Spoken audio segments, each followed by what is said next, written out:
शुरुआत करते हैं ब्लड बैंकिंग के सबसे ज़रूरी कॉन्सेप्ट से। ये वो टॉपिक्स हैं जो एग्जामिनर के फेवरेट होते हैं, तो इन्हें ध्यान से समझना है।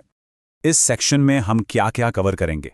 हम ABO blood group system, RH factor, cross matching, blood storage, universal donor और रेसिपिएंट, और हाँ, ब्लड ट्रांसफ्यूजन और उससे जुड़े रिएक्शंस को भी समझेंगे।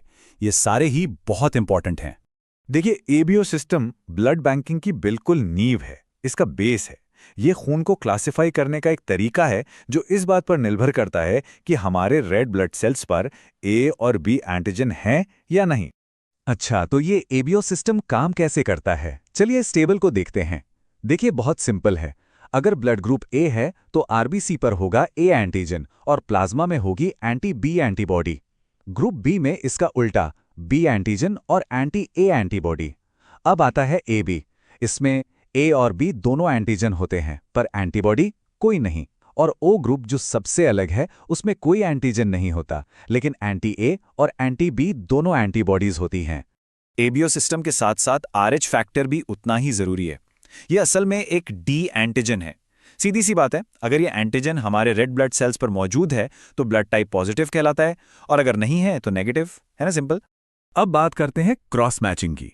किसी को भी खून चढ़ाने से पहले ये एक बहुत ही क्रिटिकल सेफ्टी चेक है। इसे ऐसे समझ सकते हैं जैसे किसी पार्टनरशिप से पहले प्रोफाइल मैच करते हैं। बस यहां हम ये पक्का करते हैं कि डोनर और रेसिपिएंट का ब्लड आपस में कंपैटिबल हो। क्रॉस मैचिंग दो तरह की होती है, मेजर और माइनर। मेजर क्रॉस मैच में हम डोनर के रेड ब्लड सेल्स को रेसिपिएंट के प्लाज्मा से टेस्ट करते हैं। इसका मकसद क्या है?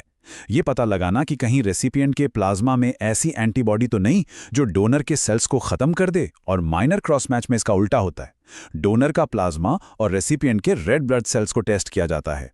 अब एक बहुत ही जरूरी पॉइंट जिसे बिल्कुल नहीं भूलना है, ब्लड स्टोरेज का टेम्परेचर।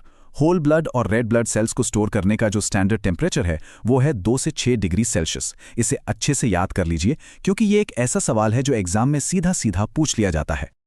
और ये रहे हमारे ब्लड ग्रुप्स के सुपर हीरोज। ओ नेगेटिव को हम यूनिवर्सल डोनर कहते हैं। क्यों? क्योंकि इसके रेड ब्लड सेल्स पर कोई भी ए, बी या आरएच एंटीजन नहीं होता, तो ये किसी को भी सेफली दिया जा सकता है।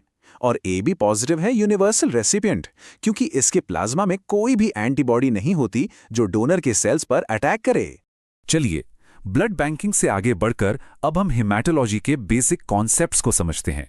मतलब अब हम सीधे खून और उसके अलग अलग हिस्सों के बारे में जानेंगे। हमारा खून मुख्य रूप से 4 चीजों से मिलकर बना है। पहला, रेड ब्लड सेल्स यानी आरबीसी, जो ऑक्सीजन ट्रांसपोर्ट का काम करते हैं। दूसरा, व्हाइट ब्लड सेल्स या डब्ल्यूबीसी, जो हमारी बॉडी के सोल्जर हैं और इन्फेक्शन से लड़ते हैं। तीसरा, प्लेटलेट्स, जो चोट लगने पर खून का थक्का बनाते हैं। और चौथा है प्लाज्मा, जो एक लिक्विड है जिसमें ये सब तैरते रहते हैं। रेड ब्लड सेल्स के अंदर एक बहुत ही स्पेशल प्रोटीन होता है, हीमोग्लोबिन। इसका काम बहुत जरूरी है। ये हमारे फेफड़ों से ऑक्सीजन उठाता है और उसे शरीर के हर एक टिश्यू तक पहुंचाता है, और वापसी में वहां से कार्बन डाइऑक्साइड को लेकर वापस फेफड़ों तक लाता है। हीमोग्लोबिन का लेवल चेक करना एक बहुत ही कॉमन हेमेटोलॉजी टेस्ट है। एनीमिया, ये नाम तो हम सबने सुना ही है। ये वो कंडीशन है जब शरीर में हेल्दी रेड ब्लड सेल्स या हीमोग्लोबिन की कमी हो जाती है, और जब ऐसा होता है तो बॉडी के टिश्यूज तक जरूरी ऑक्सीजन ठीक से नहीं पहुंच पाती। इसके अलग अलग टाइप्स और कारण एग्जाम के लिए एक बहुत हॉट टॉपिक है। अगला टॉपिक है हीमोस्टेसिस। ये क्या है? ये हमारी बॉडी का अपना नेचुरल डिफेंस मैकेनिज्म है। जब भी हमें कोई चोट लगती है तो ये प्रोसेस खून को बहने से रोकता है। इसमें हमारी ब्लड वेसल्स, प्लेटलेट्स और क्लॉटिंग फैक्टर्स सब मिलकर एक टीम की तरह काम करते हैं। हीमोस्टेसिस का ये पूरा प्रोसेस 3 मेन स्टेप्स में होता है। सबसे पहले वेज़ोकंस्ट्रिक्शन, यानी जहां चोट लगी है वहां की ब्लड वेसल्स सिकुड़ जाती हैं ताकि ब्लड फ्लो कम हो। दूसरा, प्लेटलेट प्लग बनता है, मतलब सारे प्लेटलेट्स आकर उस जगह पर चिपक जाते हैं। और आखिर में फाइब्रिन क्लॉट बनता है, जो एक मजबूत जाल की तरह उस घाव को पूरी तरह सील कर देता है। लैब में काम करते वक्त ब्लड सैंपल को जमने से रोकने के लिए हम एंटीकोएगुलेंट्स का इस्तेमाल करते हैं। ये टेबल एग्जाम के लिए बहुत जरूरी है। याद रखिए, EDTA, जिसकी शीशी लैवेंडर कलर की होती है, वो CBC के लिए यूज होती है।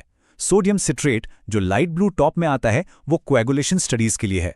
और हेपरिन यानी green top vial chemistry tests में काम आता है। तो चलिए, अब तक हमने जो भी कुछ पढ़ा है उसे फटाफट एक फाइनल चेकलिस्ट के तौर पर रिवाइज कर लेते हैं, ताकि एग्जाम की तैयारी एकदम सॉलिड हो जाए। अगर अच्छे मार्क्स चाहिए तो इन बातों पर खास ध्यान देना है। एबीओ और आरएच सिस्टम को अच्छे से समझ लें। मेजर और माइनर क्रॉस मैचिंग का फर्क पता होना चाहिए। ब्लड स्टोरेज का टेम्परेचर रट लीजिए। ब्लड के सारे कंपोनेंट्स के काम पता होने चाहिए। हीमोस्टैसिस का पूरा प्रोसेस एक्सप्लेन करना आना चाहिए। और हाँ, कौन सा एंटीकोएगुलेंट किस टेस्ट के लिए है ये भी जरूर याद रखें। और एक बात हमेशा याद रखिएगा, सफलता रोज रोज की जाने वाली छोटी छोटी कोशिशों का ही नतीजा होती है। तो बस इन टॉपिक्स को रोज थोड़ा थोड़ा पढ़ते रहिए और सफलता आपको जरूर मिलेगी। तो अब ये बताइए, इन सभी टॉपिक्स में से कौन सा टॉपिक आप सबसे पहले पक्का करने वाले हैं? अपनी तैयारी आज से ही शुरू कीजिए और अपना कॉन्फिडेंस बढ़ाइए।